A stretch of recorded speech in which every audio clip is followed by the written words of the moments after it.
boa noite, sejam bem-vindos, cada um de vocês, estimados irmãos, irmãs, de perto, de longe, a mais uma noite de estudo bíblico por nossa paróquia e congregações. Isso para todos, Campo Grande, Cristo e Castelo Forte, de Caxias e Campos. O estudo de hoje, como nós fazemos sempre às quintas-feiras, é um estudo baseado num texto bíblico. E o estudo desta noite ele está conversando sobre a carta do apóstolo Tiago.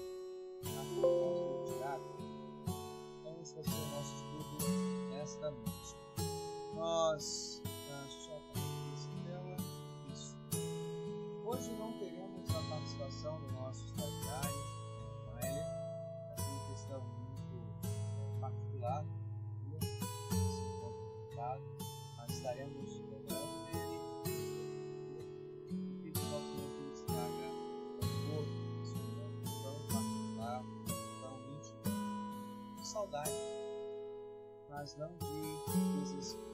Sabemos que os filhos estão em Cristo, ao despedirem-se desse dia tão turbulentos, são abraçados e acolhidos nos braços de Deus. Essa foi a mensagem que o Maia trouxe no último domingo, quando ele nos falou a importância de Jesus a viver. Nós nada somos sem Ele, mas nele temos vida. E não apenas uma vida que se extingue com os dias que vivemos, mas uma vida que paz, as barreiras impostas pela morte.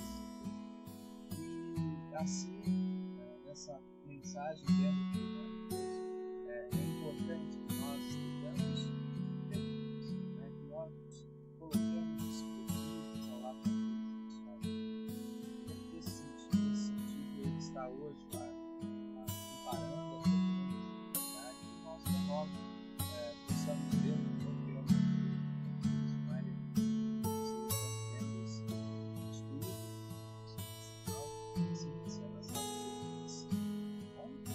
Bom, meus irmãos, nosso estudo nós queremos começar com a presença do nosso Deus. Como sempre fazemos, queremos fazer a oração. Em nome do Pai, do Filho e do Espírito Santo. Amém. Ó Senhor e Santo Deus e Pai, nós nos colocamos em Tuas mãos, pois sem Ti nada podemos fazer. Acolhe a cada um de nós de modo especial nesta noite. Ensina-nos a tomar a Tua palavra e sempre nos aprofundar no conhecimento, pois esta palavra é a âncora que nos mantém firmados na salvação que ofereces por Cristo. Permite-nos hoje, com a presença do Teu Santo Espírito, termos a sabedoria, podermos ser, segundo a proposta do próprio autor da carta de Tiago, nós queremos ser mais felizes, sermos fiéis e praticantes da santa verdade. Assim sendo, Senhor, acolha nossas petições, ouça a nossa oração e dá-nos segurança em nome de Deus. Amém. Muito bem, meus amados, nós queremos nos preparar e cantar logo de início o primeiro hino de número 90.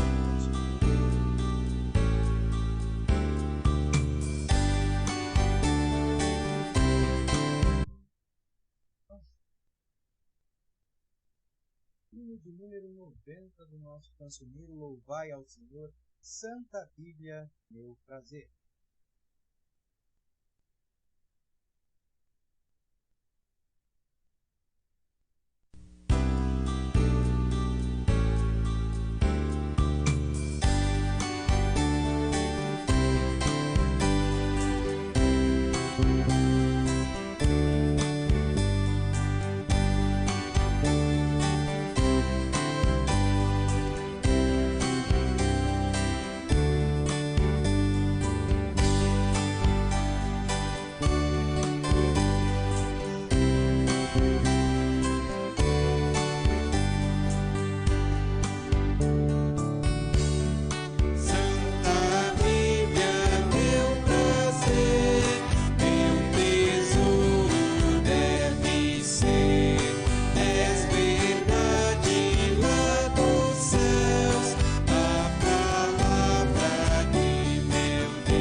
Estamos hoje aí sendo acompanhados pelos nossos irmãos, o senhor Antônio Costa, também a nossa irmã Jéssica Rivinsky, está lá em Lavras, em Minas Gerais. É isso mesmo?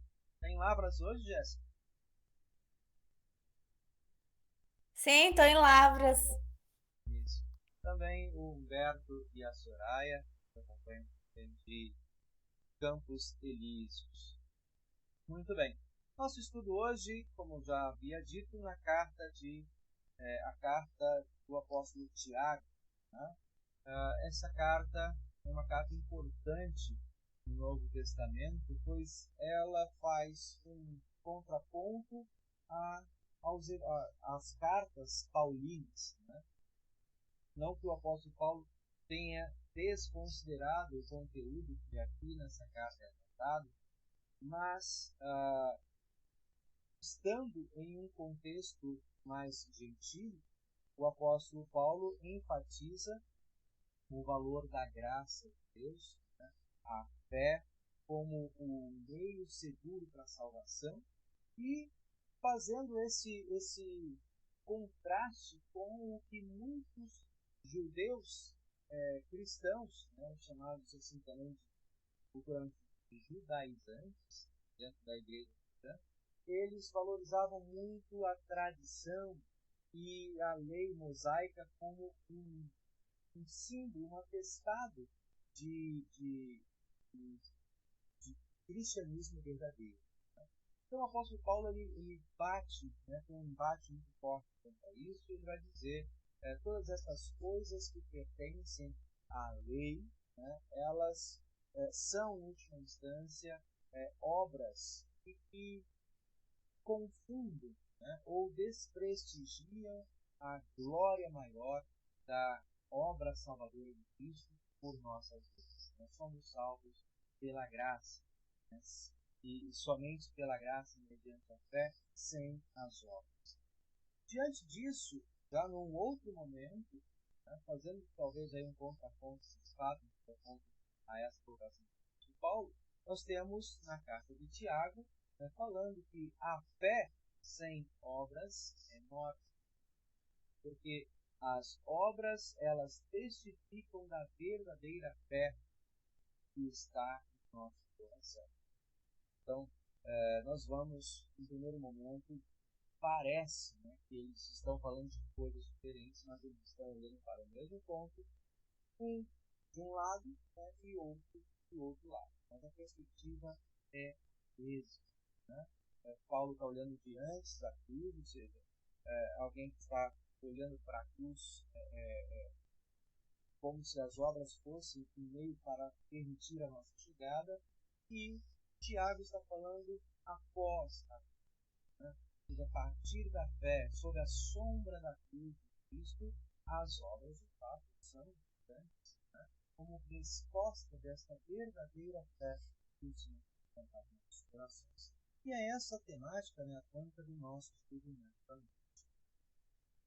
Vocês têm aí as Bíblias de vocês, todos podem abrir sua Bíblia na carta do apóstolo Tiago, capítulo 1. Nosso estudo inicial, o estudo introdutório, ele vai ser bem curtinho, né? Os versículos 1 a 4, e esse, só para também apoiar aí a reflexão de todos nós, este é o estudo do caderno do programa de evangelização e mordomia de nossa igreja. Cada ano a nossa igreja ela prepara conteúdo, e esse conteúdo é estudado por todas as famílias da igreja luterana. E nós já esse ano tomamos alguns estudos fora desse caderno. Agora vamos pegar uma série, uma sequência de estudos conforme a proposta da nossa igreja. Né? Por isso, esses estudos estarão colocados, a configuração dele nós adaptamos para os slides, mas são os estudos preparados pelo caderno no programa de evangelização e mordomia. Gostaria de convidar aí, primeiramente, para a leitura do texto, talvez o Humberto e a Soraya pudessem ler para nós os versículos 1 a 4, por favor, se a leitura estiver fácil para vocês.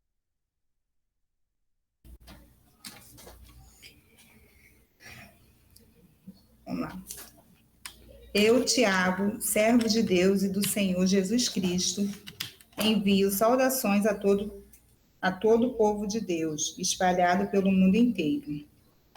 Meus irmãos, sintam-se felizes quando passarem por todo tipo de aflições, pois vocês sabem que quando a sua fé vence essas provações, ela produz perseverança.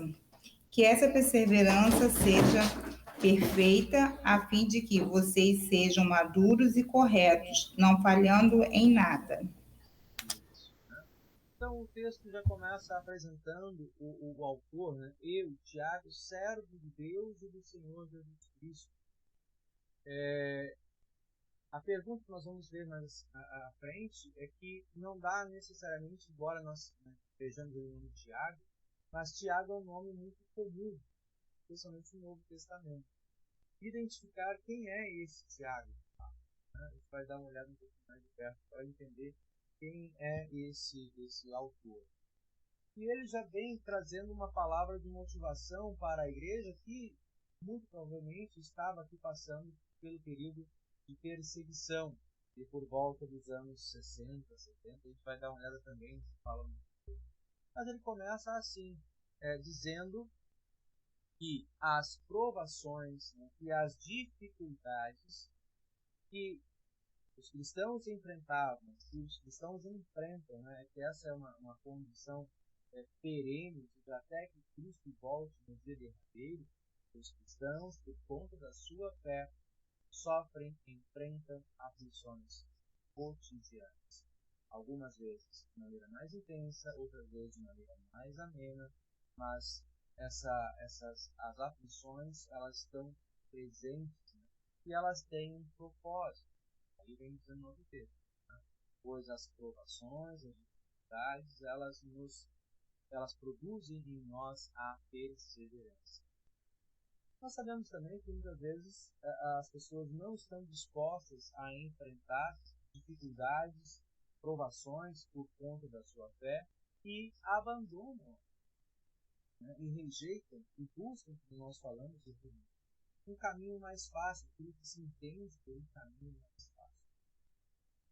O grande lamento diante disso é que, ao buscarmos um caminho mais fácil, longe do Senhor, ou longe da fé em Cristo, nós, na verdade, estamos criando um caminho que nos tira de uma vida paz para uma eternidade de tormento. Assim a palavra nos fala. Aqueles que rejeitam Cristo também no último dia o Senhor não os reconhecerá. Mas vamos olhando aqui o nosso texto. Ele traz para nós algumas palavras, né? Qual é o destaque principal do texto de Tiago? Bom, eu já dei uma dica, né? Ele fala sobre tribulações, ele fala sobre dificuldades, né? Provações que nos afetam a vida. Que problema os cristãos estavam enfrentando? Também já dei a dica para vocês, né? É um período em que a igreja estava sendo perseguida pelo Império Romano, né, e que nessas perseguições muitos cristãos estavam sendo mortos, né, publicamente, e a fé cristã estava sendo questionada, né? Estavam colocando esses cristãos para negarem publicamente a sua fé. Muitos pais eram separados dos seus filhos, muitas famílias eram ali dilaceradas publicamente. E nesse sentido, o imperador lhe trazia uma prova, como ele dizia, uma prova da sua misericórdia, né, e um teste à vida desses cristãos. Se eles negassem a Cristo publicamente, que servia para o imperador poder confirmá-lo, né, atestar a população romana que a igreja cristã, que os cristãos pertenciam a uma seita passageira, se eles sucumbissem a essa provação, isso, né, acalmaria ou diminuiria o progresso, o desenvolvimento, a expansão da igreja cristã. Só que, a despeito dessa perseguição, dessa prova que o imperador ou que os representantes do governo romano punham aos cristãos, né, eles sustentavam a sua convicção. E em um filme que talvez vocês tenham visto, chamado Espelho de Marte, para quem ainda não olhou, é um documentário composto a partir de diversos filmes antigos que retratam a perseguição aos cristãos, como era a vida em Roma nos primeiros séculos. E nesse filme, né, tem uma cena bastante forte em que os cristãos mantinham a sua convicção de fé e cantando, e muitas vezes cantando hinos de esperança, né, hinos de alegria na presença de Deus. E isso, né, ao invés de aplacar ou reduzir o número de adeptos a esta fé, aumentava ainda mais, pois causava uma grande curiosidade aos não cristãos de entender que fé, o que alimentava esta fé e essa perseverança diante de uma perseguição de uma atrocidade tão grande como eram a perseguição e a morte. E apesar de tudo isso, né, esses cristãos ainda amavam e eles exercitavam o seu amor a partir da fé na vida comum das cidades onde estavam. Nós vemos, por exemplo, no texto de Atos, capítulo 2, capítulo 4, como a igreja ia crescendo, desenvolvendo, e estava muito presente ali. Nós usamos até nesse quadriênio, o crescimento da igreja estava muito pautado na doutrina dos apóstolos e no amor cristão entre os membros da igreja. Então, próxima questão ali: se os cristãos enfrentavam dificuldades, que motivo Tiago indica para se alegrar? Qual é o objetivo das provações? Qual o objetivo das provações? Fortalecer. A gente vai botar aqui para nós. A sua fé vence essas provações e produz perseverança. Em outras palavras, né, aí ele continua que essa perseverança seja perfeita, a fim de que vocês sejam maduros, corretos, não falhando. Essa é a questão. A perseverança, ela nos amadurece enquanto cristãos. Em outras palavras, dias difíceis fazem a peneira entre cristãos raiz e cristãos mentirosos. É como alguns falam. É você ser um cristão convicto da sua fé ou um cristão por conveniência. Você é cristão porque você tem acesso a festas, aos grandes shows gospel, aos grandes louvores que vão deixar você num momento de catarse, de botar para fora todo o seu suor, toda aquela sua angústia de não aguentar estar parado, né? Ou você vai se manter firme na fé, mesmo quando através do choro, do luto, da perseguição, ainda assim você encontra esperança nessa mensagem. Ainda que você, pela fé, ou em fé, sofra situações de perda, de luto, de uma enfermidade crônica, ainda assim você permanece, como diz o texto, tentando, porque sabe que a sua vida não se resume a esses dias de tormenta, tá? Mas ela permanece por causa do Cristo para a eternidade. Gostaria de falar alguma coisa? Está aberto. Pode falar, Sr. Antônio.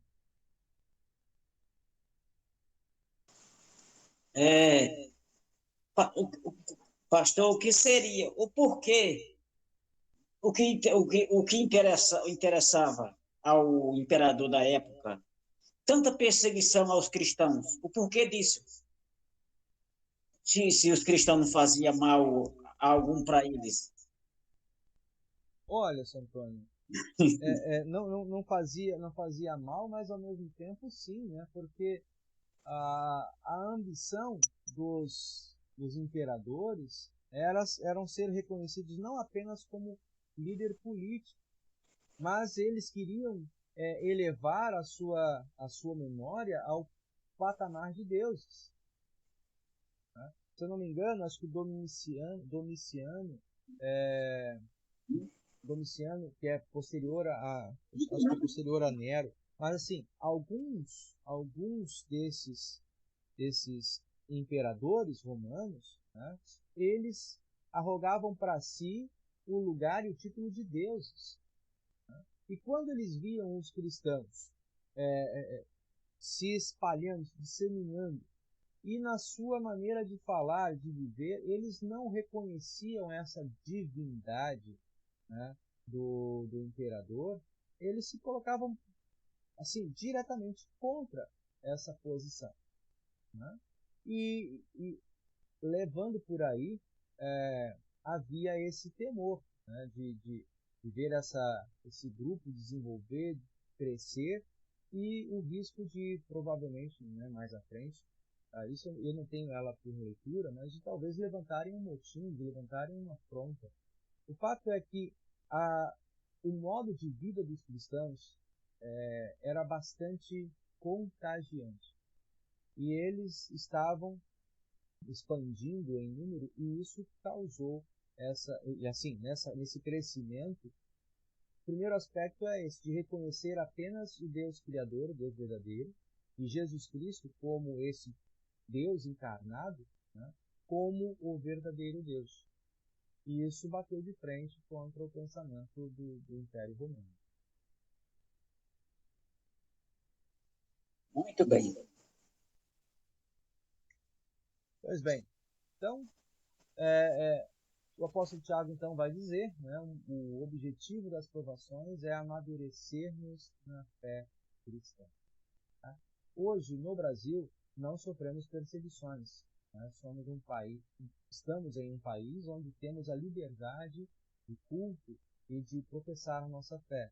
Sabemos que isso não é uma unanimidade no mundo. Existem países, regiões em que, por mais absurdo que pareça, né, e a despeito de organizações pró-vida, como nós ouvimos tantas vezes aí se manifestarem pelas mídias, pelas redes sociais, pela internet, né, essas organizações pró-vida não manifestam nada em defesa de cristãos que são mortos por causa da sua fé, mundo afora. Então, é algo que a gente precisa estar atento também. Né? Ou seja, hoje nós vivemos um tempo e um lugar de privilégio. Né? Estar no Brasil, poder nos reunirmos em culto público, saber aonde é a nossa igreja e nos reunirmos lá, né, é um grande privilégio. Continuando aqui, aspectos históricos desta carta, né? Começando então pela autoria. Quem é o autor? O autor da carta se identificou como Tiago, mas no Novo Testamento encontramos 4 pessoas com esse mesmo nome. Então, vamos olhar aí algumas dessas colocações. Em Marcos 1,19, deixa eu encontrar aqui, eu vou pedir, Jéssica, pega o segundo texto, seu Antônio pega o terceiro, e aí o Beto, a Soraya, pega o quarto texto ali de Gálatas. Eu vou ficar com Marcos 1,19. Para a gente adiantar. Marcos 1,19 nos diz assim: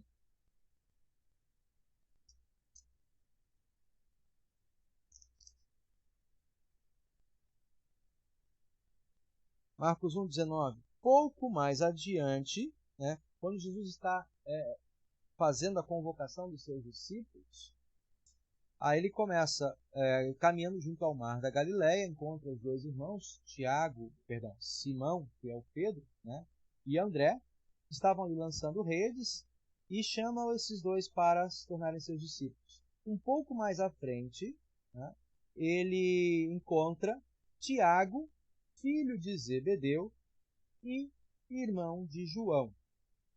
Então, Tiago seria o irmão de João. Esse é um Tiago. Né? E logo os chamou, deixando eles o barco, e seu pai, Zebedeu, com os empregados, seguiram atrás de Jesus. Então, dentre os discípulos de Jesus, havia um Tiago. E ele, inclusive, era o irmão de João. Né? Tiago, filho de Zebedeu, né, irmão de João, e Pedro. Né? Vamos olhar aqui, Marcos 5,37. Marcos 5,37, a Jéssica vai pegar o outro, isso mesmo. Marcos 5,37, vou pegar aqui para a gente ler. Fala que ele também é irmão de Pedro. Contudo, não permitiu que alguém o acompanhasse, senão Pedro e os irmãos Tiago e João. Então, olha só. Aqui ele está dizendo Tiago, filho de Zebedeu, e irmão de João e Pedro. Eu não entendo assim. E aqui eu posso, né, convido vocês até para a gente questionar esse ponto, se vocês acham, pensam o contrário. Porque no texto, olhando aqui em Marcos 1,19, é dito que que Pedro era irmão de André. Esses dois irmãos. E que mais à frente Jesus encontra outros dois irmãos, Tiago e João. Esses dois filhos de Zebedeu. Tá? Então, dois irmãos, Tiago e João. Pedro e André eram outros dois irmãos. Aqui, segundo o nosso texto, a proposta de que esse Tiago também seja irmão de Pedro, né? Se essa é a minha leitura correta. Mas aqui o nosso texto bíblico diz que não. Né? Pedro, por quem Jesus chamou junto à ressurreição da filha de Jairo, né? Ele chama três. Esses três acompanham Jesus em diversos outros momentos do seu ministério. Mas aqui ele cita três: Pedro e os irmãos Tiago e João. Tá? Então, se é isso que vocês entenderam também. Procede? Tem apoio? Discorda? Jéssica?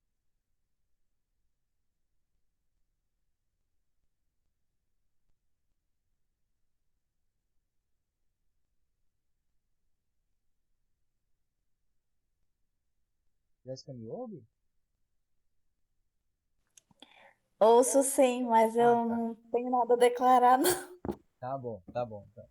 Então, aqui nos parece que essa leitura pelo nosso colega, ela não ficou clara.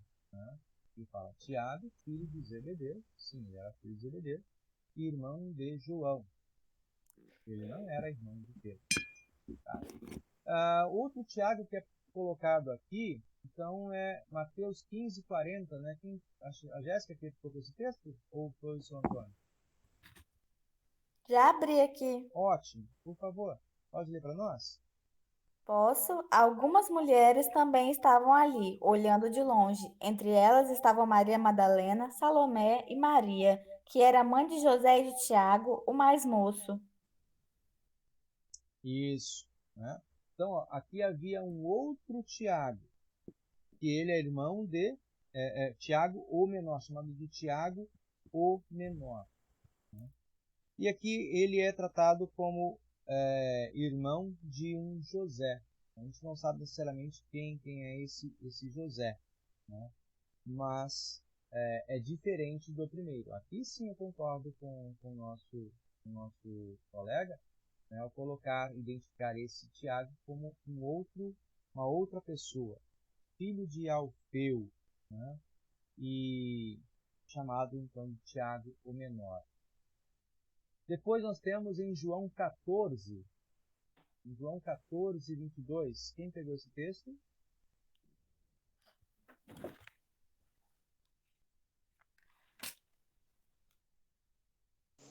Não sei se foi eu. Foi o senhor? Foi eu? Foi. Então vamos lá. 14:22? Exatamente. Vamos lá. Diz assim: então Judas, não Judas Cariotes, perguntou: É isso mesmo? Isso. Senhor, como será possível que que o Senhor mostre somente a nós e não ao mundo quem o Senhor é? Isso? Isso. Né? Então, é, Ajuda. esse Judas, né? Esse Judas é um outro Judas, né? E ele seria filho esse Tiago, né? Esse outro Tiago. Tá? O último texto, então, Gálatas capítulo 1, versículo 19. Soraya ou Beto. Eu não falei com nenhum outro apóstolo, a não ser com Tiago, irmão do Senhor. Opa! Então tem aí um outro Tiago, irmão do Senhor. Seria isso, essa colocação, um irmão sanguíneo ou seria um conceito de irmão pela fé? Será que Paulo estava falando de um outro tipo de Tiago ou outro tipo de afinidade? Né? Bom, o que nós entendemos pela tradição, nós testemunhamos pela tradição, é que esse Tiago, sim, de fato era irmão sanguíneo de Jesus. Né? Até vamos ler ali como está sendo colocado no nosso texto. Tiago, irmão de Jesus, influente na igreja em Jerusalém. Provavelmente ele é o autor do livro, né? E essa é a opinião quase unânime dos analistas bíblicos, pois foi líder na igreja de Jerusalém e desempenhou um papel importante no conselho realizado em Jerusalém. Nós vamos olhar esse texto ainda. Né? Mas uma curiosidade que fica, né? Peraí, mas a Igreja Católica ensina que Maria foi sempre virgem, né? Ou seja, se Maria sempre virgem, então ela não poderia ter concebido a luz a outros filhos. Né? Ainda que o nascimento de Cristo tenha sido um nascimento, uma concepção, né, virginal, uma concepção extraordinária, pois foi concebido pelo poder do Espírito Santo, né? A Igreja Católica, por uma tradição ao longo da história, começou a inserir e a difundir a ideia de que Maria havia permanecido nessa condição, né, de sempre virgem, uma virgem perpétua, né, para além do nascimento de Cristo, até a sua morte, ou como eles ainda insistem, a sua ascensão ao céu. Mas a própria Escritura traz, e não apenas neste momento, também no Evangelho de Lucas, que Jesus tinha outros irmãos. Né? Que Maria, certa vez, quando ele estava na região de Nazaré, região de sua família, onde ele cresceu, ele estava ali ensinando, uma multidão em torno dele, de repente vieram Maria, sua mãe, e seus irmãos, para buscar por ele. Né? E até Jesus responde de uma maneira um pouco atravessada ao que muitos ali esperavam, porque ele diz: quem é minha mãe e meus irmãos? Né? Senão aqueles que fazem a vontade do Pai.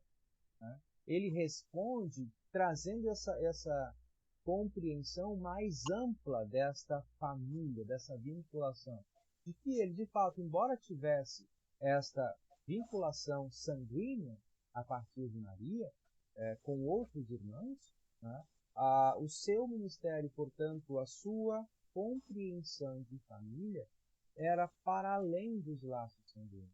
Todo aquele que crê que ele de fato é o Messias, o Filho de Deus, do Deus vivo, este é seu irmão e sua irmã. Isso fica claro nos textos dos evangelhos. Mas então esse Tiago seria irmão de Jesus. E diz ainda da parte da tradição que esse Tiago, juntamente com os seus irmãos, se tornou-se um cristão, né, um líder dentro da fé cristã, a partir da ressurreição de Cristo. O que levava, então, assim, aos pesquisadores a inferir que até a crucificação e a ressurreição, eles olhavam para Jesus, mas não conseguiam compreender ou, de certa maneira, aceitá-lo como o Messias que ele de fato era, né? Por isso que antes dessa ressurreição não se fala muito, senão nesse texto de Lucas, acerca desses irmãos de Jesus. Então, Atos capítulo 15, só para a gente dar uma olhada, a importância desse Tiago, né, que agora se torna, reconhecido como um líder pelos outros cristãos e os apóstolos ali em Jerusalém. Atos capítulo 15, do versículo 13. Ali nós temos, então, começa no versículo 12, o parecer de Tiago, né? Só para a gente entender um pouquinho mais do contexto dentro dessa abertura aqui do nosso estudo, né? No capítulo 15 de Atos, nós temos o primeiro concílio da igreja, uma primeira assembleia geral da igreja cristã para discutir assuntos já de controvérsias, né? Se nós olharmos ali em nossas Bíblias, dá para entender o que acontecia. Paulo e Barnabé estavam pregando entre gentios, né, região mais grega, fora de Jerusalém, perdão, e ensinando que a salvação se dava pela fé sem a necessidade da circuncisão, né, de se cumprir os preceitos. Olha aqui a questão: sem cumprir os preceitos da tradição judaica, né, da tradição mosaica. E os judeus, os cristãos judeus de Jerusalém, que eram, né, na sua maioria, cristãos de tradição, de ascendência judaica, falavam: não, né, como isso? Paulo está trazendo uma nova lei, um novo preceito, está quebrando a velha aliança, né? Deus fez conosco uma aliança através de Abraão, né, de sermos seus herdeiros por meio da circuncisão. Então, se outros querem se tornar cristãos como nós, herdeiros desta aliança, dessa herança como nós, precisam se submeter à circuncisão como nós. E isso criou, então, um embate, um grande debate na igreja, que chegou, no capítulo 15, a esse entendimento, né? Então começa ali a discussão se era necessário ou não submeterem-se novamente à circuncisão, ou se, por outro lado, como diziam os gentios, né, se poderiam comer qualquer tipo de carne, se aquilo traria ou não algum prejuízo para eles. E lembrando que na prática dos gentios, eles comiam carne de animais que haviam sido sacrificados nos templos pagãos aos ídolos, né, que eram venerados entre os gregos e os romanos. Então, depois de um longo debate, Paulo, Barnabé e outros líderes cristãos, aqui Tiago dá o seu parecer, né? Começa ali no versículo 12. Eu vou ler o 12 e o 13, como a gente está pedindo ali para ler. E toda a multidão silenciou, passando a ouvir Barnabé e a Paulo, que contavam quantos sinais e prodígios Deus fizera por meio deles entre os gentios. Depois que eles terminaram, falou Tiago, dizendo: Irmãos, atentai nas minhas palavras. Expôs então Simão como Deus primeiramente visitou os gentios a fim de construir dentre eles um povo para o seu nome, e aí conferem com isto as palavras dos profetas, como está escrito. E aí ele continua, né? No final, então, é dada uma decisão para que Paulo e Barnabé e os representantes da igreja entre os gentios levassem para a região de Antioquia, né?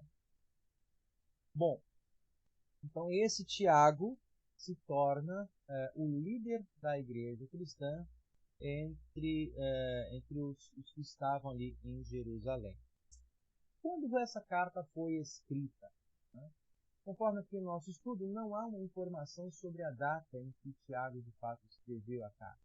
O fato é, Tiago o fato de Tiago não mencionar a conferência de Jerusalém, que ocorreu por volta dos anos 50, né, pode indicar que sua carta foi escrita antes dessa conferência, provavelmente entre o ano 44, onde aconteceu ali o início da perseguição aos cristãos. Ano 44, aqui nós temos, não necessariamente, como eu havia dito, a perseguição pelo Império Romano, mas a perseguição pelos próprios líderes judeus. Nesse tempo em que também o apóstolo Paulo fazia, enquanto Saulo, né, fazia parte desse movimento. Então, entre período pouco anterior à conversão de Paulo, né, até ali por volta do ano 50. Se sua carta foi realmente escrita antes dessa conferência, foi uma das primeiras cartas do Novo Testamento. Aqui é uma informação, uma curiosidade bastante interessante, né? Como não dá para bater o martelo, nós tomamos por indícios alguns sinais que essa carta teria sido escrita por volta do ano 45, do ano 50. Para quem ela foi escrita? Né? Muitos judeus foram convertidos com a pregação do Evangelho, e Tiago escreve às 12 tribos que se encontram na dispersão. A expressão 12 tribos é uma referência à totalidade do povo, isto é, aos cristãos espalhados por vários países na época das perseguições. Então, percebam, o apóstolo Tiago, ele está mandando a carta não para gentios, ele está mandando para judeus cristãos, né, que estavam espalhados por conta dessa perseguição à fé. Por extensão, o livro também é destinado a todos nós, pois a partir do Novo Testamento, os cristãos são o novo Israel. Um outro aspecto aqui, gente, quando nós vemos 12 tribos, tá, e faz muito sentido para um judeu ouvir essa expressão 12 tribos. Por quê? A expressão 12 tribos ela está relacionada com os filhos de Israel, né, os filhos de Jacó, os 12 filhos, né, que formaram 12 clãs e que representavam assim o povo de Deus, o povo da primeira aliança, e que dominou a região de Canaã, a região da Palestina, durante um período no Antigo Testamento. Então, trazer essa expressão 12 tribos no Novo Testamento faz sentido de fato para quem tinha essa ascendência hebraica, né, judia. Final. O povo de Deus sendo identificado como Israel, né, concluímos então que o livro de Tiago é uma epístola universal, dirigida aos cristãos de todos os tempos. Aqui a colocação do nosso colega é uma carta chamada universal, por trazer esses aspectos que não estão limitados a um contexto geográfico, né, nem a um contexto étnico, mas ela faz um importante contraponto entre fé e obras, que nós veremos ao longo do nosso estudo. Muito bem, características da carta, né, quanto ao seu conteúdo. O conteúdo central desta carta pode ser entendido nos seguintes textos. Né? Primeiro, no versículo 22, onde é dito assim: tornai-vos, pois, praticantes da palavra e não somente ouvintes, enganando-vos a vós mesmos. E também lá no capítulo 2, o versículo 26, que diz: a fé sem obras é morta. Alguém já teve a curiosidade, já se colocou no desafio de estudar a carta de Tiago? Já tinha visto esses textos? Tem alguma posição sobre essas colocações do apóstolo aqui na carta? Aberto aí o microfone. Se quiser falar.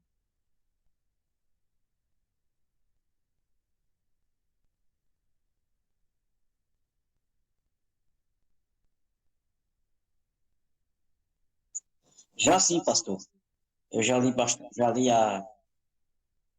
os textos de Tiago, Uhum. e só que eu acho que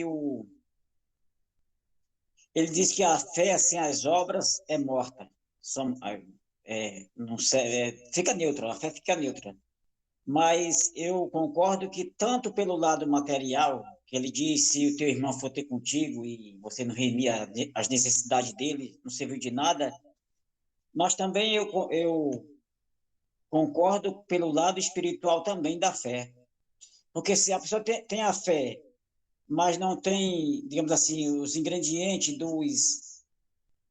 das coisas de Deus para unir a fé, fica uma fé fraca, uma fé morta. Fica uma fé de boca, né, seu Antônio? Sim, é só Né? não fala. Uma fé vazia. É isso que o Tiago vai tratar realmente, né? Ele é direto, né? Ele é pragmático, como nós dizemos. Você sabe articular muito bem a sua história de fé, a sua tradição, a sua ancestralidade, né? Mas quando você vê alguém em necessidade, você vira as costas e vai embora, né? Como se você de antemão não houvesse sido atendido e acolhido pelo próprio Cristo na sua miséria. É isso que ele está dizendo.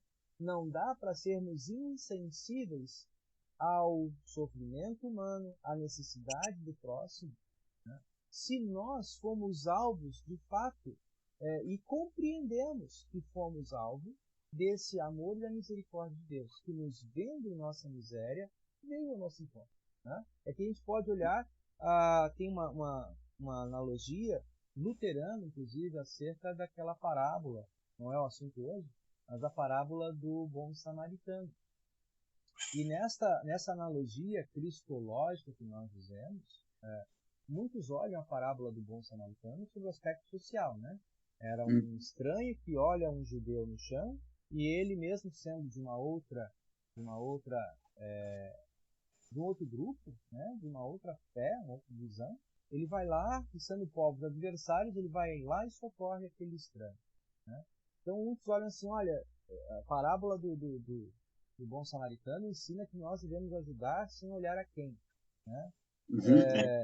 Pois é, na tradição luterana, na verdade, o papel do samaritano, que é esse, né, que é tratado com desdém, que é esse que é rejeitado, considerado como um impuro, como um ímpio, e que ainda assim socorre o que está caído à beira da morte, a nossa tradição interpreta aquele samaritano como Jesus. E quem é que está caído ali no caminho? Somos nós. Então esse Cristo vem a nós, ele desce ao nosso encontro, ele cura as nossas feridas, né? Ele paga o preço para que estejamos sarados. Nada nós fazemos ou pagamos para sermos novamente curados, né? Resguardados, protegidos. Ele faz tudo. Então essa é uma interpretação luterana acerca da história do bom samaritano, né? Esse samaritano é Cristo. Então mostra essa misericórdia de Deus em nos socorrer em nossa miséria. E Tiago fala assim, pois sendo isso, né, um ato de misericórdia divina em nosso favor, nós que fomos alvo primeiro desse cuidado de Deus, é impossível que nós, de fato, agora vivamos de maneira alheia, né, alienados, insensíveis à necessidade do nosso próximo. Tá? Por isso, bem dito que você colocou. Ele chama para que a gente viva uma fé com verdade, uma fé autêntica, né? Não apenas de palavra. Senão fica uma fé vazia, né?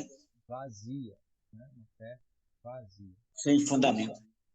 O autor usou mensagem direta e objetiva, enfatizando o comportamento piedoso na vida dos seguidores do Senhor. Ele fala, ora, pede pelo teu irmão, né? Muito pode a oração do justo. Né? Saber pedir com objetividade, né? E aí tem a frase, né? A fé sem obras é morta, que ele está trazendo para nós. Vamos avançar aqui o nosso estudo mais um pouquinho. Ele traz uma pergunta para nós. Eu deixo para vocês, ó. Qual é a nossa reação quando passamos por provações? Especialmente quando nos sobrevêm devido ao fato de sermos cristãos? Nos alegramos ou manifestamos insatisfação? Falem sobre fatos concretos. Alguém de vocês já sofreu algum constrangimento, perseguição ou se encontrou num dilema, ou talvez tenha conhecido alguém, né, que tenha enfrentado um grande dilema por ser cristão? Ficou ali naquela balança, né? Eu vou pela conveniência ou eu me asseguro a minha fé, a verdade de Salvador? Constrangimento a gente sempre passa. Não é muito bom não, viu? No momento a pessoa pensa várias coisas, mas com a graça de Deus a pessoa vai superando. Alguém mais?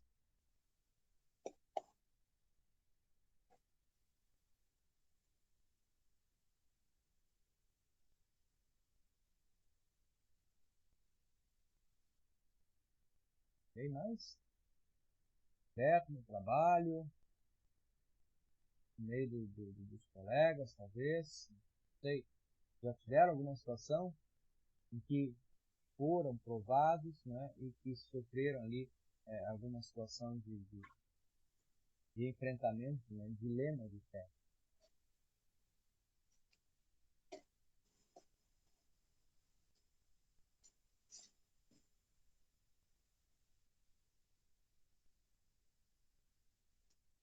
O silêncio para Não, responder. pastor.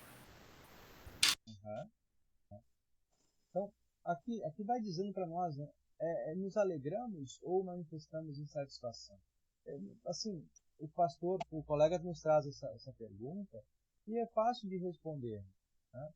Se a fé cristã milita contra as obras da carne, e as obras da carne é aquilo que nos traz, ainda que momentaneamente, um prazer, que, por exemplo, uma das situações de obras da carne, a ganância, né? A ganância me leva a querer passar por cima do outro, tirar vantagem do outro, né? Porque isso vai me dar uma sensação, ainda que momentânea, a ganância ela não sacia, né?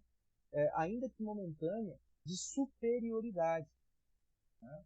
De ser como diz, talvez o macho alfa, de ser talvez o maioral, né, entre os meus iguais, e me sentir maior do que o outro, mais esperto do que o outro, né?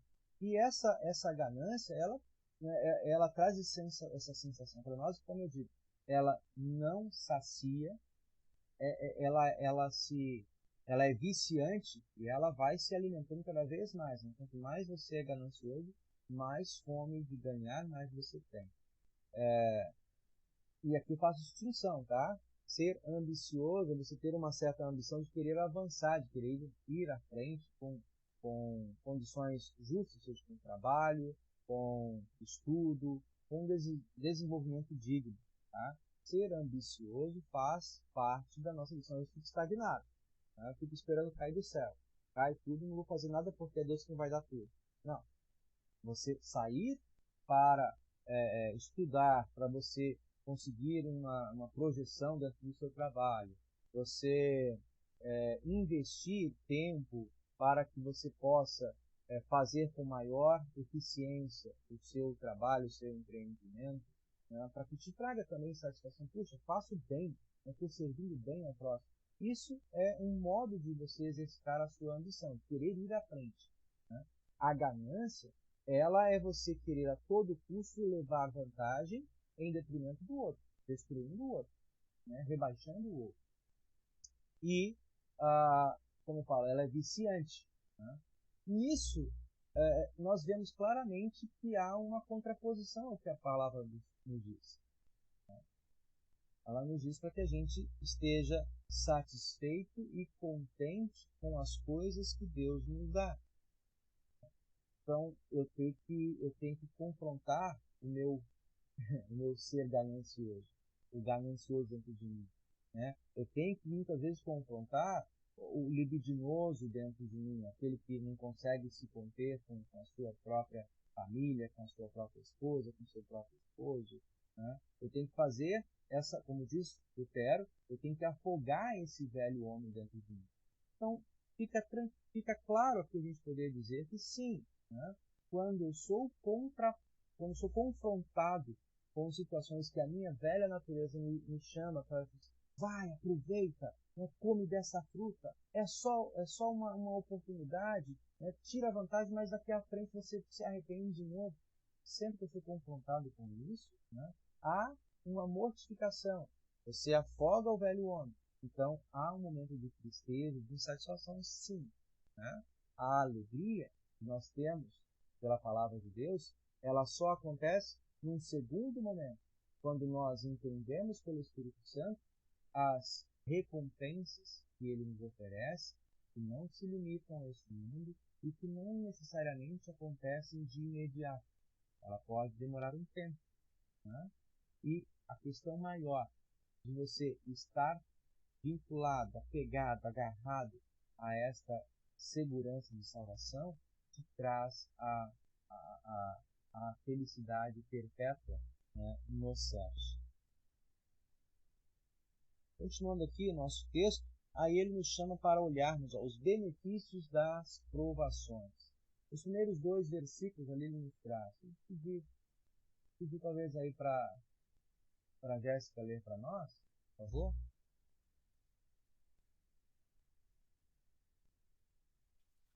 Onde que é para ler? Aqui. Primeiro texto.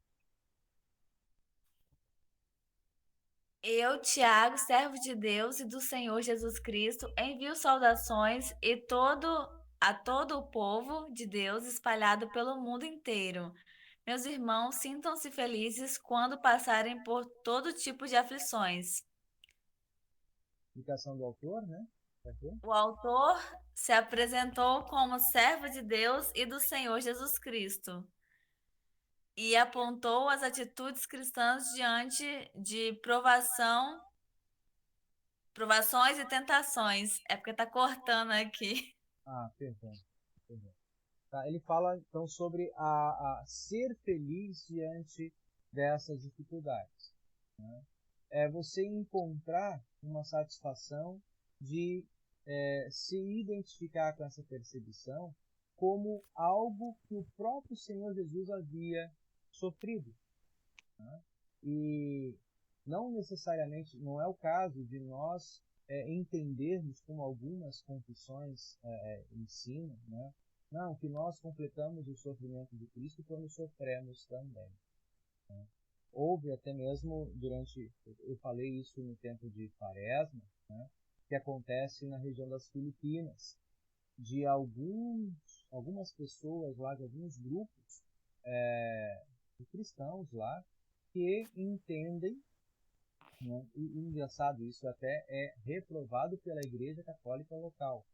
Né? Não é algo que a Igreja Católica incentive, né? Valorize. Então, eles são considerados como uma seita dentro do movimento cristão, lá nas Filipinas, e que o que eles fazem? Quando chega a época da Páscoa, né, a Semana Santa, para lembrar a morte de Cristo, eles se flagelam, né, eles se chicoteiam e chegam ao ponto de se crucificar, né, com pregos nas mãos e serem erguidos em cruzes, um período ali de 1 a 2 horas, é um período, não sei exatamente o tempo, mas é um período para que eles possam sentir, experimentar na carne o sofrimento de Cristo. Né? Como se isso trouxesse para eles uma compensação. Tá? Não é nesse sentido que o apóstolo está pregando, ensinando, que nós fiquemos aí satisfeitos e busquemos de maneira obstinada sofrer igual a Cristo para sermos semelhantes a Ele. Não é esse o propósito. Né? A questão é, se no mundo, por causa da sua fé, você está constantemente, se encontra em contraste e é constrangido, né, por ser um cristão, não se sinta amedrontado, nem assustado, mas sinta-se feliz, né, porque alguém está te identificando com Cristo. E isso é grande alegria. continuando aqui a nossa fala, uma reflexão. Qual é a razão ou a importância da ênfase da afirmação de Tiago? Qual é a razão ou a importância da ênfase da afirmação de Tiago? Quando ele fala, e do Senhor Jesus Cristo. Vamos dar uma olhada aqui de novo. Né? Eu, Tiago, servo de Deus e do Senhor Jesus Cristo. Por que ele faz essa ênfase? Né? Por que ele destaca? Por que ele não fala, então, apenas Tiago, servo de Deus? Por que ele acrescenta servo do Senhor Jesus Cristo? Consegue identificar alguma razão? Sim, sim, pastor. Eu acho que é a identificação do cristão, né? Ele se identificou para escrever a carta. O senhor está pegando direitinho, seu Antônio. O senhor está na linha correta. Né? Tamo junto. Alguém mais? Alguém mais? Tem algum acréscimo? Tem uma vírgula aí, mas aí isso é aquela coisa de professor mesmo, aquela coisa de pastor, né? Só para a gente dar um detalhezinho que já foi passado. Não sei se vocês pegaram esse detalhe no que nós já estudamos hoje. Por que ele dá ênfase? Servo de Deus e também servo do Senhor Jesus Cristo.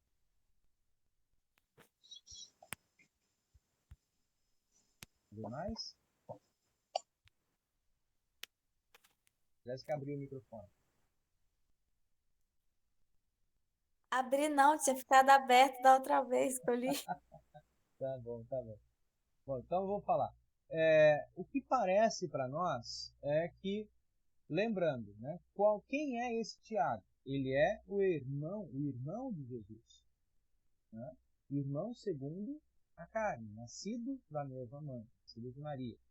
Mas ele se apresenta não como o irmão do Senhor, não como o irmão de Cristo, mas como servo de Deus e do Senhor Jesus Cristo. Porque, em outras palavras, ele reconhece a majestade de Cristo e a sua condição de apóstolo, portanto, inferior a Cristo. Ele não arroga para si, embora ele tivesse o reconhecimento como liderança entre os cristãos de Jerusalém, ele não ostenta isso diante dos seus compatriotas, dos seus irmãos de fé, em dizer-se, ou afirmar-se, eu sou Tiago, servo de Deus, irmão de Jesus Cristo. Porque ele não é. Né? Ele está reconhecendo e valorizando a natureza divina de Cristo e submetendo-se aqui na sua condição humana como servo do Senhor. Tá? Então, esse é o primeiro aspecto assim, de nós entendermos essa carta e o lugar que Tiago assume como escritor, como uma liderança dentro da igreja. Ele reconhece a autoridade de Cristo, reconhece a sua majestade, né, e ele se submete a ela. Olhando, né, para alguém, segundo a tradição, até a sua crucificação, até a crucificação de Cristo, não compreendia, ou seja, semelhante aos seus discípulos, né, também, não compreendia que, de fato, ele era Deus, né, mas o via. E entre irmãos a gente tem isso também, né, gente?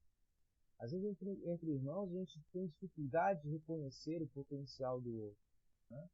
A gente conhece dos bastidores que assim, o pessoal fala muito, né? Não é isso tudo. Né? A gente às vezes conhece a pessoa da casa e a gente tem essa dificuldade. Opa, Viviane, a gente tem essa dificuldade de aceitar, né? Reconhecer a autoridade. Então Tiago está falando isso. Ele reconhece que Jesus, ele se coloca como servo do Senhor porque ele reconhece a autoridade divina de Jesus. Aí continuando aqui o nosso texto, versículos 13 e 4. Se ele pedir então, Viviane, boa noite, bem-vinda. Consegue ler aqui? Poderia ler para nós o texto? Só um momento, pastor. Tiago, capítulo 1, versículos 13 e 4. Não estou conseguindo expandir para ver. Coloca essa tela como tem um cliquezinho na tela, deixa eu colocar aqui pra vocês. Cada uma das telas de vocês, a gente chega aqui perto, tá vendo? Tem esse botãozinho aqui, ó, esse threadinho. Quando você clica nele, ó, ela ganha destaque. Aqui, ela ganha destaque. Aí ela vai ficar como tela principal. Aí faz isso nessa tela que eu estou apresentando para vocês. Uhum. Ela vai ficar como a tela principal. Fez? Agora deixa eu Consegui. voltar lá de novo. Não, vocês não vão conseguir ler. Agora vocês conseguem ler. Eu vou ter que pegar a Bíblia, pastor. Tá bom, tá bom, tá bom. A leitura está aparecendo pela metade, está cortada. Ah, tá. Quer dizer, você falou, Entendeu? é verdade. Onde, pastor? Tiago, capítulo 1, nos versículos 3 e 4. Agora ajuda não, né? Continua cortado ainda, né? Continua. Poxa vida. Tiago primeiro. Versículos 3 e 4.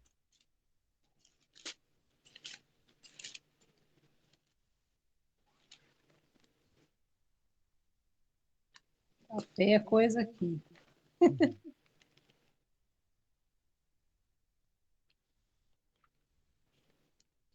Pode ler.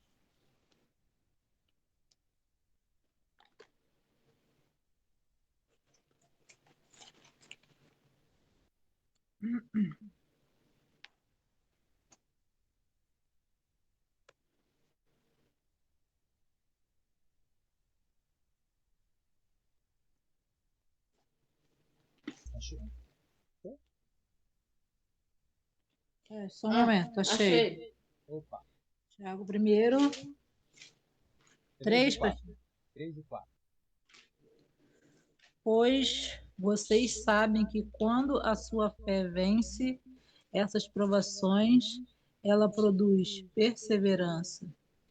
Que essa perseverança seja perfeita, a fim de que vocês sejam maduros e corretos, não falhando em nada. Isso. Acabou que eu achei pelo celular, pastor. Ah, que bom. Então, a ênfase que ele está trazendo aqui para nós, vamos dar uma olhada aqui. Tiago, nesse texto inicial, ele falou das provações e uma menção, uma indicação de que estava escrevendo a cristãos sofredores, aos cristãos que estavam espalhados, né, portanto, por todas as regiões, por conta da perseguição. Foi um alerta para que não tomassem atitudes anticristãs, como eu falei com vocês no início, de confronto com os maus, de retaliação ou de desânimo e desistência da fé. E retaliação no sentido de um motim, né? de uma revolta armada contra as autoridades judaicas. Na verdade, nós hoje lemos e entendemos que esta perseguição foi um modo de Deus agir, fazendo com que a fé cristã ela tomasse outras proporções, né? Conforme o próprio autor da carta do livro de Atos, né, o evangelista Lucas, ele toma ali algumas palavras dizendo que Jesus, no texto da grande comissão, que ele manda os discípulos irem por todo o mundo, né, fazendo discípulos, essa saída, né, esse avanço para outras regiões, precisou de um toquezinho de Deus, um empurrãozinho de Deus. Por quê? É fácil nós entendermos. Quando nós olhamos para a leitura de Atos capítulo 2 e 3, né, e vemos ali que a igreja em Jerusalém, conforme a ordem de Jesus, ali pelo Espírito Santo iria se manifestar, né, o Pentecostes, esses cristãos começam a se ajudar e eles começam a formar naturalmente, né, dentro das proporções dessa palavra, mas eles começam a formar uma comunidade de apoio mútuo. Então, se você sai de Jerusalém, um tempo de escassez, sob um governo tirano, né, passando por dificuldades, você vai optar qual caminho? Ficar no lugar onde você está tranquilo, está bem, né, ou sair para novos desafios?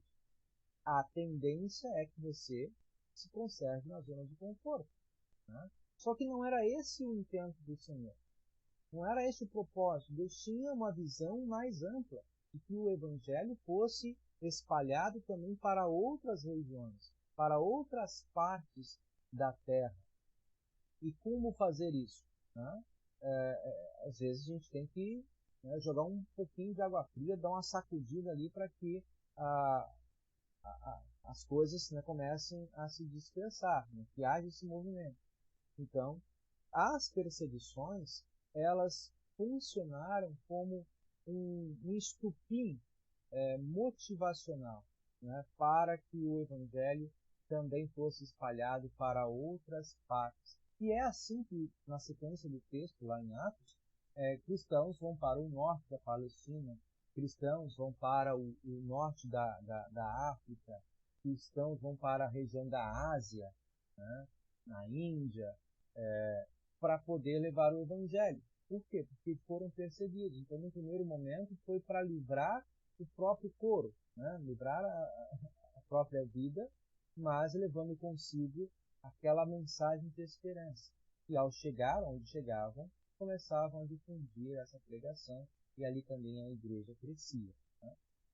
Então, essa palavra do apóstolo Tiago para esses cristãos dispersos é que se não tivessem firmes, né, que não desistissem, não agissem por conveniência. Instruiu e encorajou os leitores a suportá-las com perseverança, fortalecendo-os na fé e no estilo de vida, como um testemunho verbal e não verbal para o mundo. Essa é a palavra. Então, alguma reflexão aqui que nos é trazida no nosso texto. A epístola de Tiago, ela apresenta uma exortação à perseverança. E quais são os benefícios da perseverança? Já lancei um pouco aqui a questão para vocês. Beto, vamos ver se o Beto pegou. Quais são os benefícios da perseverança, Beto e Soraya?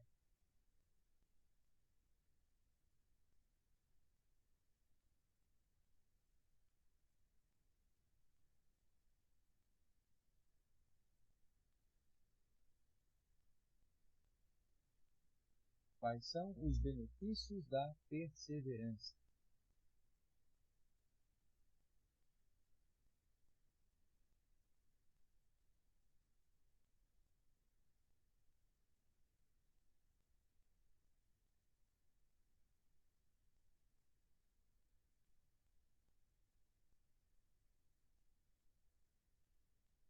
Estão aí, né?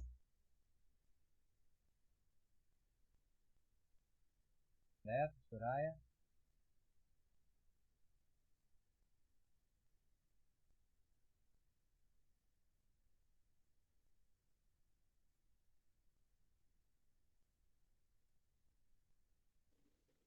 Não estão me ouvindo. Bom, os benefícios da perseverança, nós já havíamos falado lá atrás, né, são o amadurecimento na fé. Isso em termos de caminhada, né? Ou seja, um cristão perseverante é um cristão que ele não se entrega por qualquer vento de doutrina, né? Por qualquer proposta de vantagens, né, temporais, mas ele se conserva porque os seus olhos estão fitos na vida eterna. A perseverança, como diz o apóstolo Paulo, se não me engano, na carta aos Filipenses, vai dizer, essa perseverança, ela traz consigo o novo amadurecimento na esperança. É uma esperança viva de que não estamos, é uma esperança que não nos deixa desamparados. Né? Segunda questão aqui, o que significa a perseverança? A palavra, né, a expressão, a perseverança deve ter ação completa. O texto está afirmando isso. Que essa perseverança seja perfeita, a fim de que você seja maduro e correto, não falhando não. uma perseverança completa. Dá para ser meio cristão? Jéssica? Dá para ser meio cristão? Não dá, não. Não dá, não. Ou Esse é o você ponto. é ou você não é. Não pode ficar em cima do muro. Exatamente. Com o Senhor não tem em cima do muro. Quem se põe em cima do muro cai para o outro lado. Né? Com Cristo, assim, Com- você nem sobe o muro, ou fica do lado de cá e é do lado de cá. Né? O Subir o muro muro, já é do diabo, né? o Ele nem muro, insiste. o muro já é do lado de lá. Né? Querer ficar em cima do muro, aí é que a gente fala, né, de viver uma fé, uma, uma vida cristã por conveniência. Isso não é possível. Né? Ser cristão só nos dias de bonança, mas nas horas de provação, de tribulação, busca aquilo que é mais conveniente. Né? É o fato, por exemplo, gente, quando nós vimos até recentemente, se tornou um documentário aí na TV, de muitas pessoas que se afirmavam religiosos, religiosos, entenda aí, né? Não estou nem criticando essa ou aquela denominação, mas se afirmavam religiosos cristãos, né? De denominações cristãs, e que, diante de uma enfermidade crônica, iam para, e ainda alguns ainda vão, para curandeiros, né? Por exemplo, como aconteceu lá aquela série lá do João de Deus, né? E muitas pessoas do Brasil inteiro, de fora do Brasil, que viviam nos finais de semana a sua religiosidade, na sua igreja, mas que nas sextas-feiras, sei lá que dia que era, iam para lá para realizarem as suas cirurgias espirituais. Né? Então, você abraçar outras confissões, você abraçar outro caminho, dizer assim, é como se você para Deus, Senhor, tá, eu confio em ti, mas essa fé não está sendo suficiente. Eu vou dar uma chegadinha ali na casa do vizinho, né, porque ele tem uns negócios lá que, poxa, chama muito a atenção. Né? Eu acho que dá para consertar. O que tu não está consertando, eu acho que eu vou lá para ele consertar. Então, não dá para ser meio cristão ou cristão só no final de semana, no domingo, e depois que você sai do culto, você vai viver a sua vida como você acha que deve ser vivido. Né? Então, é isso que está sendo colocado, que a perseverança seja completa. Eu sou cristão, sou fiel a Cristo na alegria e também nos momentos de tristeza, de choro e de dor. É isso, Jéssica? Oi? É isso, né? Aham. O autor continuou o trecho inicial afirmando para que sejam perfeitos e íntimos e em nada deficientes. Né? O que significa essas palavras?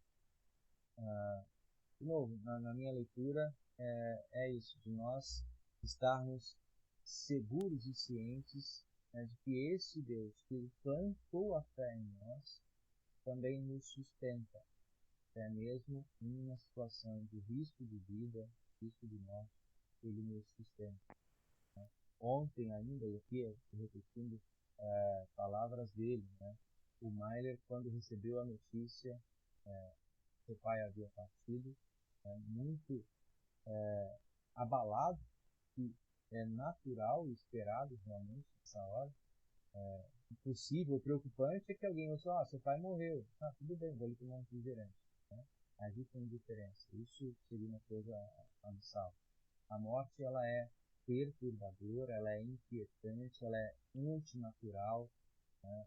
Ela é algo que mexe com a nossa finitude, que mexe com as nossas questões não resolvidas. Né? Se de fato a gente conseguiu falar para o outro quanto é importante, se conseguiu estar com o outro com quantidade suficiente, aí começam as pressões, os julgamentos, né, pessoais, e isso acontece para todas as pessoas. Mas, diante de tudo isso, assim, pastor, eu estou seguro porque eu sei onde meu pai está. Ele creu em Cristo. Então, eu sei aonde ele está.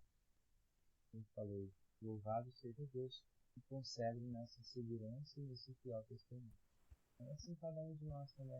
Há 2 semanas atrás, nosso colega pastor Gilberto, da mesma maneira, indo para encontrar com seu pai, o Senhor o levou antes. De novo, na quarta-feira, um dia após o sepultamento, ele deu um estudo onde ele, né, e a sua mãe, viúva, disseram: eu estou em paz, eu sei onde ele está. Não é alguém que eu perdi. E olha que coisa. Tantas pessoas se despedindo, ou às vezes sem condições de despedir-se de seus entes queridos. Né? E quando você sabe que essa pessoa teve a oportunidade, de fato agarrou essa oportunidade e confessou Jesus como seu Salvador, você sabe onde essa pessoa está.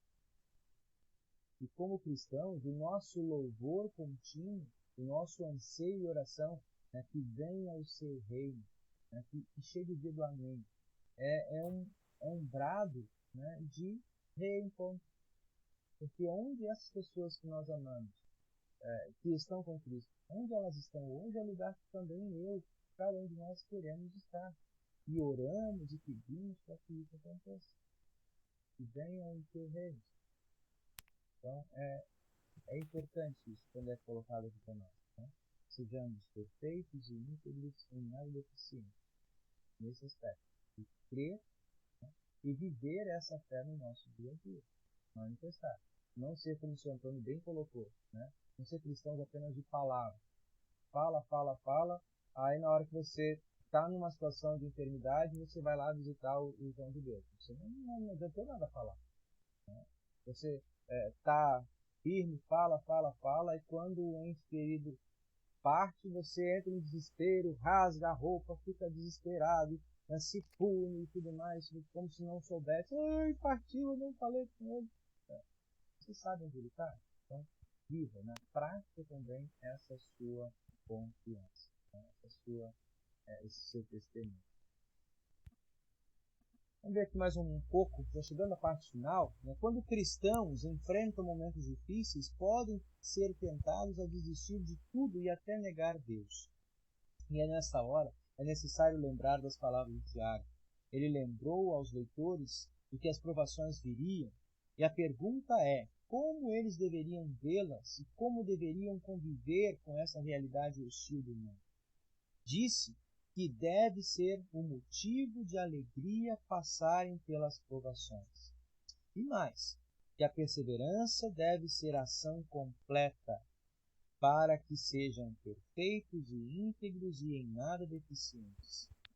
Um analista bíblico é da opinião de que Tiago, ao escrever essas palavras, estava estimulando cristãos a crescerem em direção ao amadurecimento da vida de santificação, o que significa, então, que Deus permite que os seus filhos passem pelo processo de provação com o objetivo de que eles cresçam e amadureçam na vida cristã.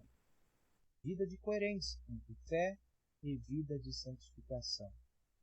É por isso que Tiago escreveu no início da carta: tende, por motivo de toda alegria, passardes por várias provações, sabendo que a provação de vossa fé, uma vez confirmada, produz perseverança.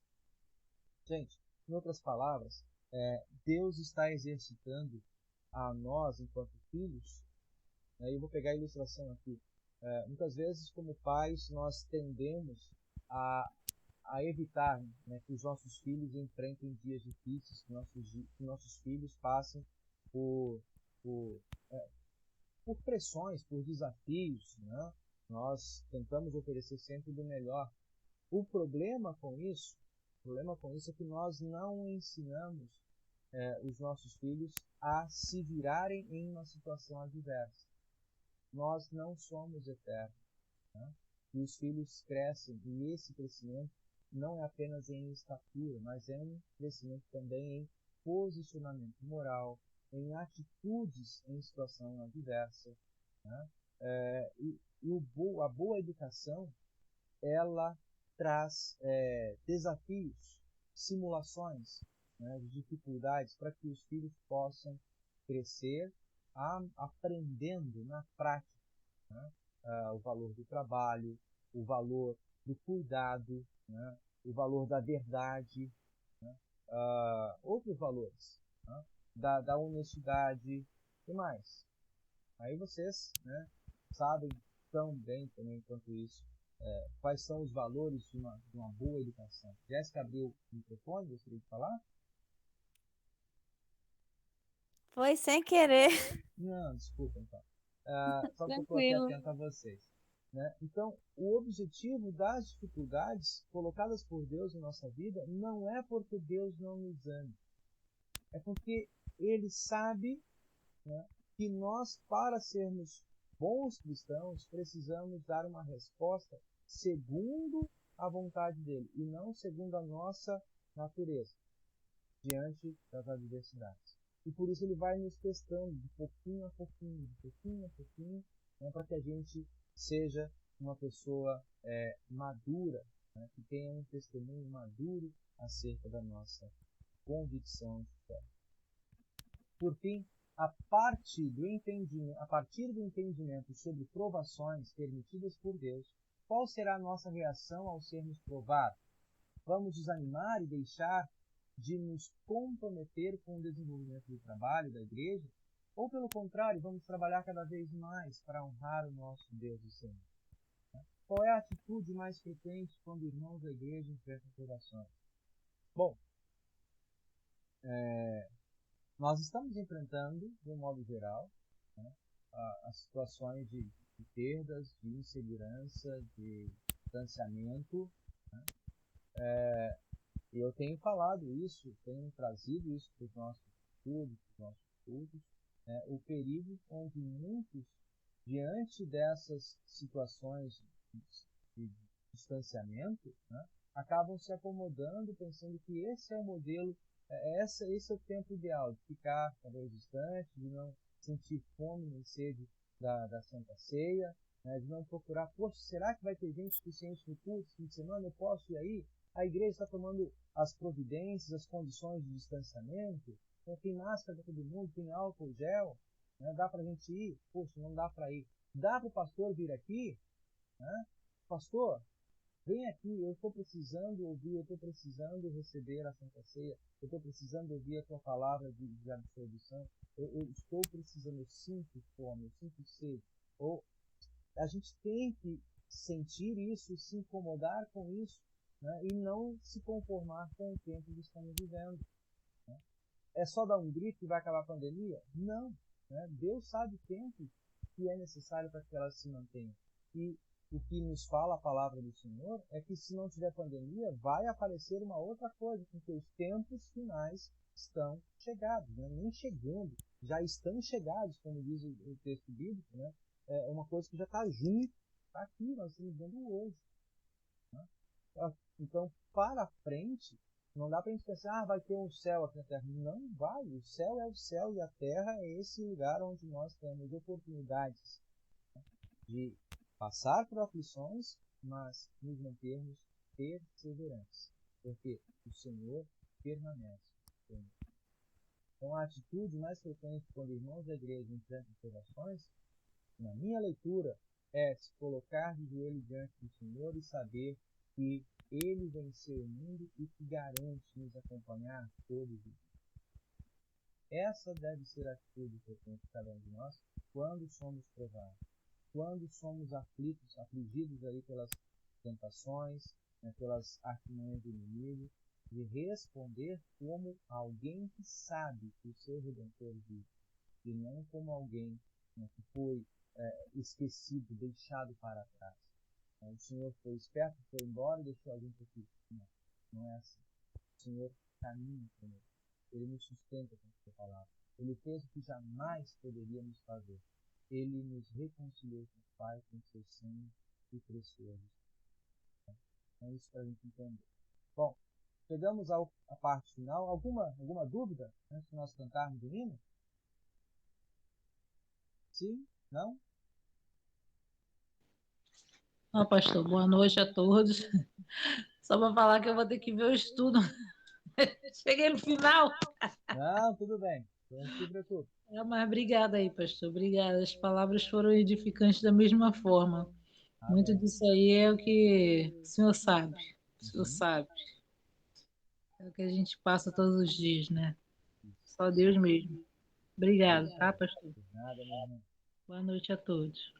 Boa noite. Beto, Soraya, tudo tranquilo até aqui? São Antônio também tá só ouvindo atento. Estou atento, estou atento. Tá bom, São Antônio. É meu ativo. Isso aí. Sem mais, então, vamos cantar um hino? 143, Refúgio e Fortaleza.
Muito bem, nós queremos falar com o nosso Deus em oração e queremos hoje lembrar os que estão enlutados, de modo especial. Nós lembramos aí do nosso irmão Mailer e a sua família se encontram enlutados lá no Espírito Santo. Mais algum outro pedido, André? Assim, também, lembra aqui, coloca nesse momento, pela família Borchardt, né? Da Viviane. O Anderson está em viagem, né, Viviane? Está voltando para casa. Pastor. Guarde o caminho dele, guarde a sua direção, né, para que chegue em casa também em segurança. Está indo para trazer o pão de cada dia. Que Deus abençoe a ele, tanto a ele quanto a volta. Guarde também o coração da Viviane, que não dormiu essa noite, né, menina? Passou É mal a impossível noite. dormir, pastor. 12 anos dormindo sozinho é muito ruim. Não, imagino. Aí nós também pedimos a ele, né, por outros tantos que têm buscado de todos os modos, né, de maneira digna, honrada, trazer o sustento para os seus lares, esse tempo difícil que estamos vivendo, também que Deus conceda a oportunidade de vacinação para muito mais pessoas, que haja os acordos políticos, as negociações necessárias, com legitimidade, com responsabilidade ética, e que nós possamos retomar o quanto antes nossas atividades com a comunhão, porque muitos estando distantes, né, acabam amornando-se na fé. Oramos ao Senhor. Alguém mais tem uma pedido? Uma oração? Jéssica, Soraya, Beto, Tony. O pastor, quero colocar o nome também da minha sogra, Sim, Andréia. porque ela está com. Foi ao médico hoje, depois que ela tomou a injeção, ela tem tido algumas reações por causa da injeção, né? E ela está tentando se cuidar, né? Botar a saúde dos meus sogros em oração. Que Deus abre portas para quem está procurando emprego, que está complicado, pastor. Obrigada.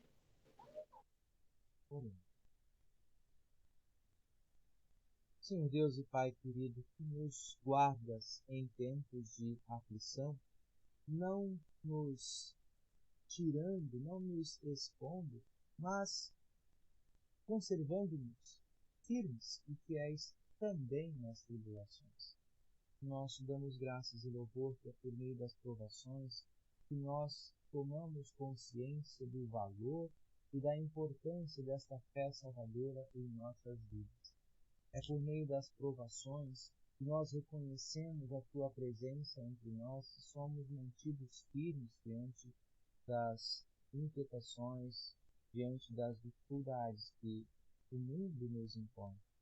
Senhor Deus e Pai querido, guarda-nos para o dia derradeiro, sermos encontrados fiéis diante de Ti, segundo o testemunho que plantaste em nossos corações desde o nosso batismo e pela confirmação de nossa fé diante do altar, que nós também, a exemplo de tantos outros cristãos antes de nós, levemos com responsabilidade e compromisso esse testemunho para os nossos filhos, para os nossos familiares, para os nossos companheiros de convivência, Senhor Deus, seja no trabalho, seja em nosso bairro, na sociedade, enfim, onde o Senhor nos colocar. Senhor Deus e Pai, que este testemunho de perseverança e de confiança da Tua companhia também nos acompanhe no limiar da morte, quando ali também, Senhor Deus e Pai, somos testados, se mantemos ou abrimos mão desse nosso compromisso, desse nosso testemunho. Nós colocamos aos teus cuidados, Pai querido, os que estão enlutados, que estão sentindo-se órfãos, que estão sentindo-se entristecidos, conforta os seus corações. De modo especial, Senhor Deus, acompanhe a família do nosso irmão Maia, que conosco tem feito um trabalho tão bonito, nos trazendo uma mensagem de esperança, de ânimo, de força, mediante a Tua palavra, que esta verdade acompanhe o seu cotidiano também, junto aos seus familiares, fortalecendo-lhes nesse momento de despedida.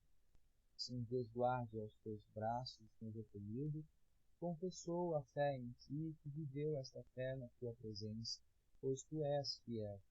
Pai querido, também colocamos ao teu cuidado aqueles que estão em viagem, que estão nas estradas trabalhando, que estão em busca, Senhor Deus, de um alimento digno e justo para seus familiares através do transporte de víveres, de mantimentos, de tecnologias, de vacinas.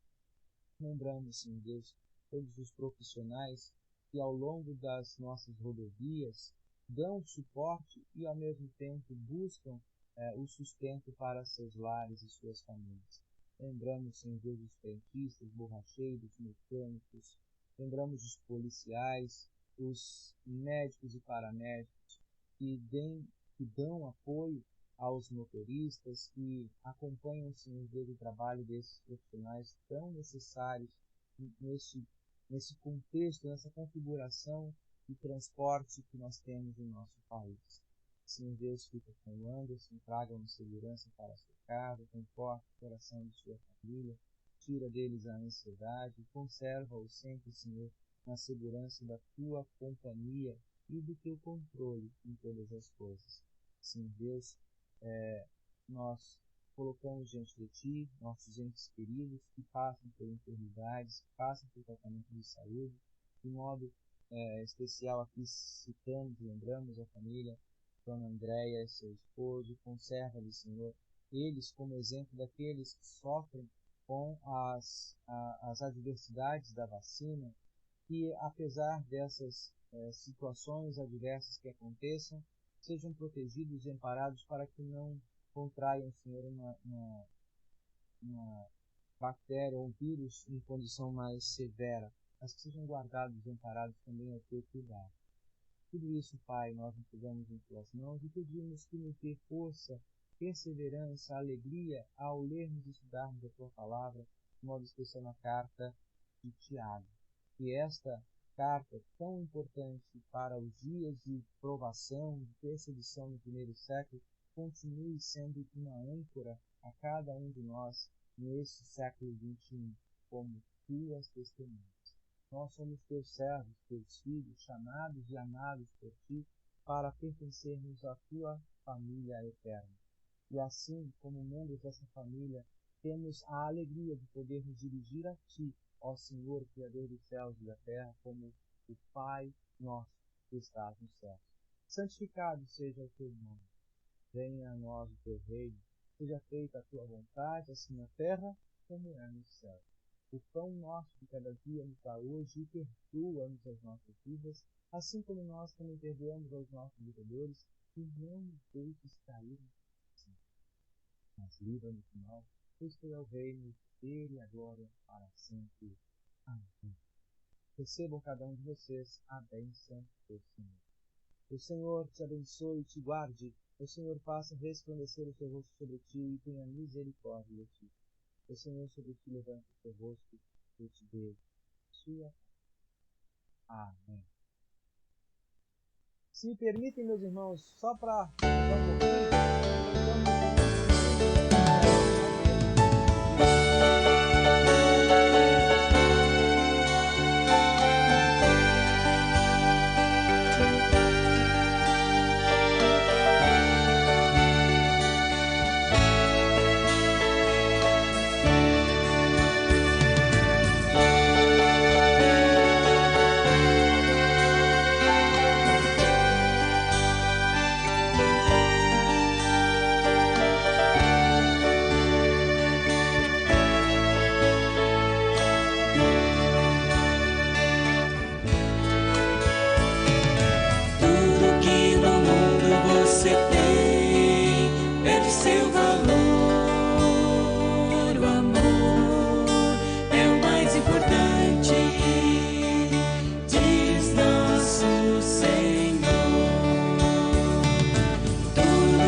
O amor que fala é que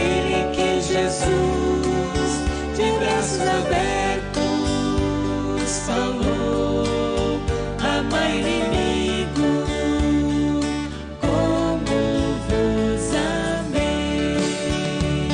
O amor que vem da fé no Salvador traz felicidade e paz, que serão companhias em todo o seu viver.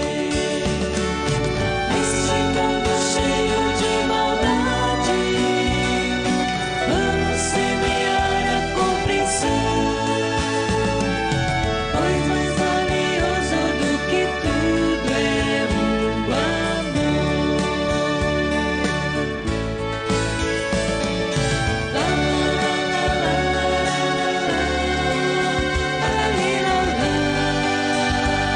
o amor é o mais importante, diz nosso Senhor.